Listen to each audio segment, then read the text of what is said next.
السلام علیکم ورحمۃ اللہ وبرکاتہ دوستوں، اگر چینل کو سبسکرائب نہیں کیے ہیں تو کر لیں۔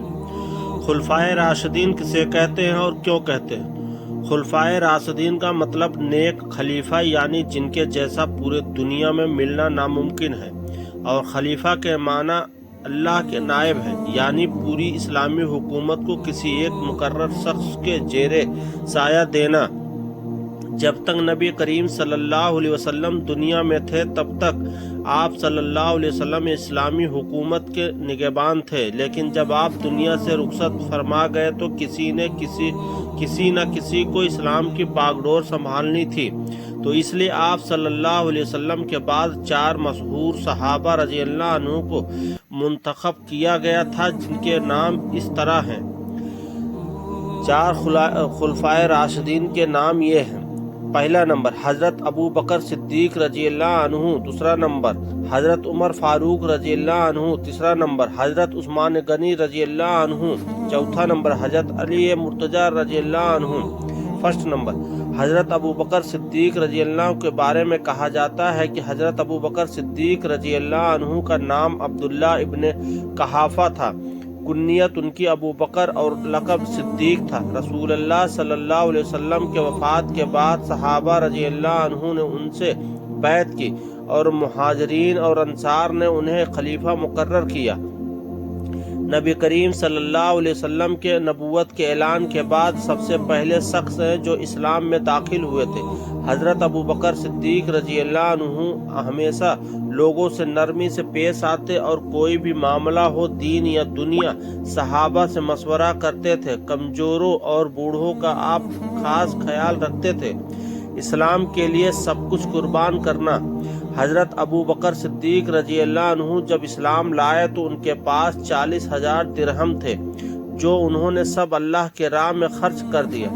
اس زمانے میں کتنے ہی مسلمان ایسے تھے جو کافروں کے یہاں غلام تھے۔ حضرت ابو بکر صدیق رضی اللہ عنہ نے اپنے مال سے خرید کر آزاد کروایا۔ انہی میں سے ایک حضرت بلال رضی اللہ عنہ بھی تھے۔ تبوک کے لڑائی کے وقت جب نبی کریم صلی اللہ علیہ وسلم نے مال جمع کرنے کا حکم دیا تو تب حضرت ابو بکر صدیق رضی اللہ عنہ نے گھر میں جو کچھ تھا سب آپ صلی اللہ علیہ وسلم کے حضور میں پیش کر دیا۔ تب آپ صلی اللہ علیہ وسلم نے فرمایا، ابو بکر پیچھے کیا چھوڑ کر آئے ہو؟ تب جواب دیا کہ میں تو اللہ اور اس کے رسول کو چھوڑ کر آیا ہوں۔ حضرت ابو بکر صدیق رضی اللہ عنہ کی وفات 63 سال کی عمر میں ہوئی۔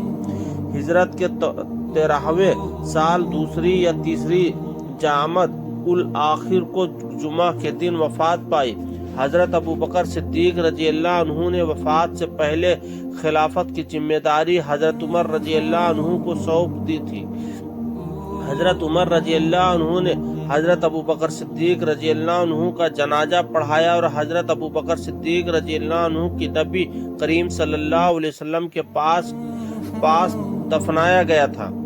دوسرا نمبر حضرت عمر فاروق رضی اللہ عنہ کے بارے میں کہتے ہیں کہ اسلام قبول کرنے کے وقت مشہور روایت ہے کہ حضرت عمر رضی اللہ عنہ ایک دن رسول اللہ صلی اللہ علیہ وسلم کے قتل کے ارادے سے گھر سے نکلے، لیکن راستے میں انہیں اپنی بہن اور بہنوئی کے ایمان لانے کی خبر ملی تو ان کے گھر گئے اور انہیں مارا پیٹا اور پھر آخر میں قرآن سنا، جس سے ان کا دل پورے طور پر نرم پڑ گیا اور وہ زید بن ارقم رضی اللہ عنہ کے مکان میں پہنچے جہاں رسول اللہ صلی اللہ علیہ وسلم نے چھپ کر لوگوں کو دین کی تعلیم دے رہے تھے۔ وہاں پہنچ کر آپ نے اسلام کا کلمہ پڑھا۔ کافروں پر رعب کا وقت جب حضرت عمر رضی اللہ عنہ اسلام میں داخل ہوئے تو سارے مسلمان بہت خوش ہوئے۔ جو چھپ کر عبادت کرتے تھے ان کو اعلانیہ عبادت کرنے کا موقع ملا۔ قبیلے کے کافروں کی ہمت نہ تھی کہ کوئی عمر رضی اللہ عنہ کا مقابلہ کر سکے۔ حضرت علی رضی اللہ عنہ کا بیان ہے کہ حضرت عمر رضی اللہ عنہ کے علاوہ کسی نے کھل کر ہجرت نہیں کی۔ حضرت عمر رضی اللہ عنہ نے جب ارادہ کیا تو ہتھیار باندھا اور تیر کمان لیا اور پھر مسجد حرام میں آئے جہاں قریش کے لوگ بیٹھے ہوئے تھے۔ طواف کیا، نماز پڑھی، پھر لوگوں سے کہا جو کوئی اپنے ماں باپ کو بے اولاد اور اپنے لڑکوں کو یتیم اور اپنی بیوی کو بیوہ کرنا چاہے اس وقت وہ آ کر مجھ سے ملے۔ کسی کو ہمت نہ ہوئی کہ کچھ کہتا۔ حضرت عمر فاروق رضی اللہ عنہ ایک جلیل و قدر صحابی اور دوسرے خلیفہ تھے۔ آپ عدل اور انصاف پر قائم رہتے تھے اور نبی کریم صلی اللہ علیہ وسلم کی سنت کی پوری پیروی کرتے تھے اور کافروں کے مقابلے میں آپ سخت تھے۔ رسول اللہ صلی اللہ علیہ وسلم کے ساتھ جنگ بدر، احد، فتح مکہ، خیبر اور تابوک کی لڑائیوں میں شریک تھے۔ حضرت عمر فاروق رضی اللہ عنہ کی خلافت کے زمانے میں تقریباً 1000 سے 36 ملکیں فتح ہوئیں، جن میں دمشق، روم، ارکلان وغیرہ شامل ہیں، اور آپ نے 4000 مسجدیں تعمیر کی۔ حضرت عمر فاروق رضی اللہ عنہ کی شہادت کا وقت 26 ذی الحجہ 23 ہجری 4 سنبا کے نماز فجر میں ابو لولو فیروزی بجوسی کافر نے آپ کو سکم میں خنجر مارا اور آپ یہ زخم کھا کر تیسرے دن شہید ہو گئے۔ وفات کے وقت آپ کی عمر 63 سال تھی۔ حضرت صہیب رضی اللہ عنہ نے آپ کی نماز جنازہ پڑھائی اور حضرت عائشہ رضی اللہ عنہ کی اجازت کے بعد نبی کریم صلی اللہ علیہ وسلم اور ابو بکر صدیق رضی اللہ عنہ کے پاس دفن ہوئے۔ حضرت عثمان بن عفان رضی اللہ عنہ کے بارے میں کہتے ہیں کہ حضرت عثمان رضی اللہ عنہ امیہ کے خاندان سے تھے۔ آپ کے والد کا نام عفان تھا، وہ امیہ کے پوتے تھے۔ آپ حسین و خوبصورت تھے، بچپن سے ہی پڑھنا لکھنا سیکھا تھا اور اللہ نے آپ کو بہت مال و دولت سے نوازا تھا۔ آپ صدقہ اور اللہ کے راستے میں بہت خرچ کیا کرتے تھے۔ اسلام میں داخل ہونے کا وقت حضرت عثمان رضی اللہ عنہ کا حضرت ابو بکر صدیق رضی اللہ عنہ سے بہت اچھا میل جول تھا۔ دونوں اکثر ملتے رہتے تھے۔ جب حضرت عثمان رضی اللہ عنہ نے سنا کہ حضرت ابو بکر صدیق رضی اللہ عنہ نے اسلام قبول کر لیا ہے تو وہ حضرت ابو بکر صدیق رضی اللہ عنہ کے پاس آتے ہی اسلام کا ذکر چھیڑ دیا، لیکن جب انہوں نے حضرت ابو بکر صدیق رضی اللہ عنہ سے اسلام کی خوبیاں سنی تو دنگ رہ گئے اور ان کے ساتھ رسول اللہ صلی اللہ علیہ وسلم کی خدمت میں حاضر ہونے کے لیے تیار ہو گئے۔